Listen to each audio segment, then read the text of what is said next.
out of tonight's game against the 76ers. So, Big Perk, I want to start with you here. How big of a deal is this? Can the Lakers afford to not have LeBron at this point in the season? I don't think the Lakers care, right? I think right now it's all about LeBron and what he could do individually. He already passed up Karl Malone for his second on being all-time leading scorer. Right now he's just stacking up his individual accolades. I don't think the Lakers really care. Okay, so let's go to the other side of this matchup then, because we're looking at Philadelphia, Joel Embiid, and James Harden. They still have limited time to gel, and they've already sort of been racing up the standings. We're looking at them as potentially a team that could compete for a title here. Chene, what are you looking for from them tonight? Just for them to really take this opportunity with LeBron James being out. They're 9-4 since James Harden debuted with the squad. They've won 3 of the last 4 games, so they're trying to build a little momentum. And if I'm Joel Embiid, I'm trying to get back in this. I'm the front runner for the MVP conversation. He's right. You know, I believe it's 0.2 points per game behind LeBron James, who LeBron James only has 1 scoring title. I feel like when he steps out there, that's why he wants to be healthy, so he can keep these numbers up. Giannis is right behind, you know, Joel Embiid in that scoring title. So, yeah, I'm Joel Embiid. I'm like, oh, no, Bron, no problem. I'm going to go to work and try to keep this momentum going for this team that needs it. They've done better than what I guess you can say the last few games and their last few losses have represented, and I'm speaking of the Brooklyn Nets. Excuse me, the Philadelphia 76ers. Well, I think the Philadelphia 76ers, we forget that they got off to such a hot start, but their strength of schedule was not great in those first couple of games that they were absolutely balling in. When I look at the Philadelphia 76ers, I truly look at them that they're running out of time. Like we made that statement, or excuse me, I made that statement about, hey, there's not been many times in history where you go into the postseason saying, hey, we're going to gel and we're going to figure it out there. Not many times that's ever happened, maybe in the history of the NBA. We talked about where you have to rank. So for me, they need to play with a sense of urgency and very, very intense urgency to finish off the season strong. They got a little bit of a gift. Right, and not to mention Joel Embiid. He's looking to be the first center to win the scoring title since Shaquille O'Neal did it. And Shaq, that year, he won the MVP too. But we still have so much more Memphis All Access still to come. Consider it. LeBron broke the internet last night after this vicious throwdown over his former teammate, Kevin Love. Oh, my God, the late Kevin Love, I should say. R.I.P. Kevin Love. Legs, your thoughts? Well, first of all, I feel bad for Kevin Love because he gave a half-hearted attempt at throwing a charge, which I don't recommend ever, by the way. You can get hurt doing something like that, Max. You get out of the way. I learned that early in my career. You get out of the way or you get your feelings hurt. And you can tell the look on Kevin Love's face once LeBron got to full height that Kevin Love realized this was a major mistake. And that's not how friends are supposed to treat friends. Yeah, that is Tim Legler, who's with me, obviously, right now. Tim, LeBron had another outstanding performance in his latest return to Cleveland, right? Take a listen to what he said after the game. I'm literally having a time of my life right now. The game is such a beautiful thing, and as long as I'm healthy enough to put on a uniform, I'm gonna play with a lot of passion, a lot of energy, give my teammates what they deserve, because I can care less about what the narrative about our team is. I've been, at my point in my career, I don't get involved in that stuff. I don't read about it, I don't hear it too much. None of that stuff matters to me. I'm having a blast playing a game of basketball. Legs, I know a couple things. One, what's he got around him? He's got to score. I get it. But two, I did afternoon drive in LA radio for 6 years. Max and Marcellus, 710 ESPN shout out in LA. And I can tell you, some Lakers fans will be rubbed the wrong way by a star saying he's having the time of his life when they're sitting in ninth place in the West. Well, here's what I would say to those Lakers fans. Grow up. Grow up. Don't go home and crawl in your bed with your Lakers sheets and put your Laker jammies on. Grow up, okay? Because I know fans want athletes to go home and curl up in the fetal position anytime they're losing, but it's not only about winning. It's also about LeBron James being at the end of his career, or certainly near the twilight of his career, and understanding that he doesn't know how many more nights he has like this. So he is appreciating the game on a different level. The guy's done everything he can individually. He's done everything he can from a team standpoint throughout his career. He brought a championship to LA 2 years ago. So he's just saying, listen, I still love to play basketball. Yeah, it'd be great to win. And listen, if LeBron James had his choice, he'd much rather be averaging 20 points a game this season with a healthy AD and Westbrook fitting in and winning games. LeBron doesn't want to have to play like this. All he's saying is, listen, I'm still having fun because I enjoy playing and I can smell the roses. One day I won't be able to do this anymore, and I enjoy it. And if fans can't handle that, man, they need to grow up and cope. His mentality is basically pass first, and he's flying over power forwards in the NBA in his 19th season at the age of 37, winning games and leading the league in scoring with 30 points a night. But you mentioned AD. If and when AD gets back, it seems like it should happen very soon. How does LeBron's role change? Well, listen, the reason that he was so he wanted AD on board in the first place when he came to LA was because he wanted to share the burden.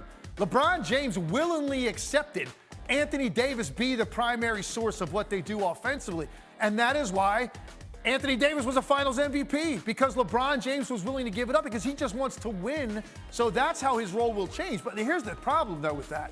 That's normal circumstances. When you bring back a guy that's missed this much time and you throw him right there into the fire, and when the games are more meaningful, they're more intense, they're more physical, and you have not played at all, you're very susceptible to breaking down again. And that's what happened to Anthony Davis last year. He didn't play much at the end of the regular season. He comes in that series against Phoenix. He gets hurt immediately, and the Lakers get bounced. So that's my caution with a guy like Anthony Davis and his injury history. You haven't played in 6-8 weeks. You're now going to play in the most meaningful games of the year. How much help will he actually be to take that burden from LeBron? I need to know quickly, Legs, if AD gets back and they win the play-in game, let's say, and they're up 2-0 all of a sudden, and they start to make a playoff run. In LeBron, first of all, is it possible? And secondly, LeBron's done so many amazing things. Where would that rank in his career? Oh, my goodness. This would be right near the top. I mean, I think number one is going to be coming back from 3-1 against Golden State, right? That's always going to be number one. He can't do anything to supplant that. But to take the Lakers on a serious playoff run with this disaster of a regular season that they have just had, and by meaningful postseason, I mean get to the finals, win a championship, even beating a team like Phoenix in the first round. Get to the conference finals. That's a run. Even beating Phoenix. Yeah. Phoenix, the best team in the league by a mile. I just don't think ultimately the Lakers defend well enough to beat a team like Phoenix 4 times if they can make it out of the play-in. Thanks, Legs. This just instinct.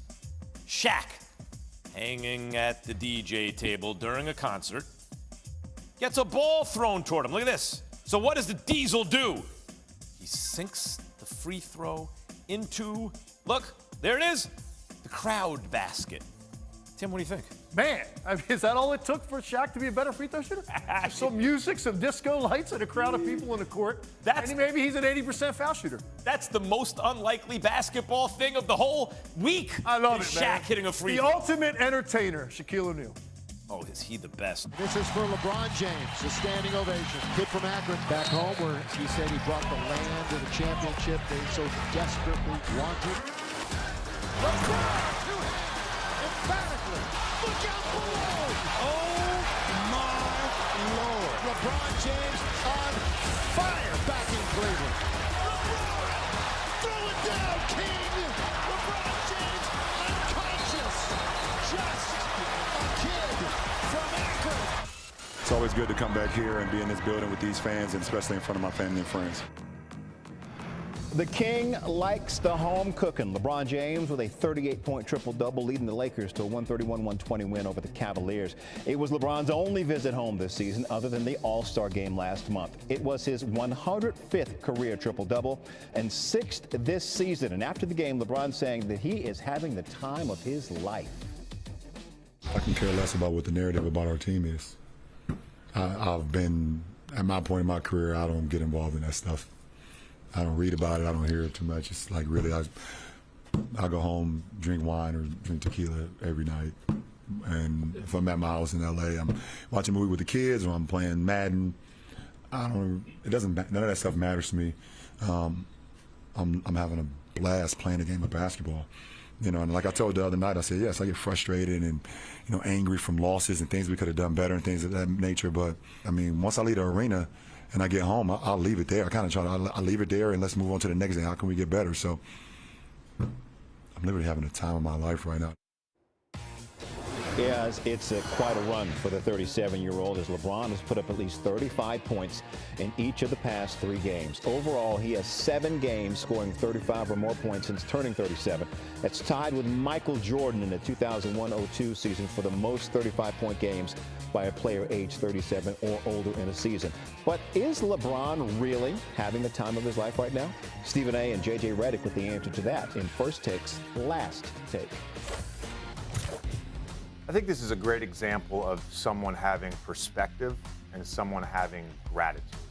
To be able to be playing basketball and playing basketball at such a high level in his 19th season, to have the perspective of all the things that he's built off the court, on the court, in a very frustrating season in which the Lakers have underperformed relative to expectations. And yes, in a way, the purpose is probably very much individually oriented in the sense that he's going for the scoring title. But this is to me LeBron grown up. This is an example of his maturity. LeBron James can say what he said because LeBron James doesn't cheat the game of basketball. When he says, I just go home, drink my wine, or drink some tequila, or whatever the case may be, he can do that. Don't y'all try it. Because y'all ain't him. The normal dude can't be 10 games under 500, have all the drama that's come associated with the Lakers this season, the dysfunctionality that has raked through this franchise, the embarrassment, got Magic Johnson half the time calling him out, along with James Worthy. James Worthy looked like he needs to take some Prozac after every damn Lakers game, for crying out loud, in studio after every loss, because he can't believe how bad they've looked and how dysfunctional they've looked. When something like that is happening, you can't be talking about, I'm good, I'm happy, unless you're LeBron James and you do what he does for the most part on a night in, night out basis. That's what I think needs to be said.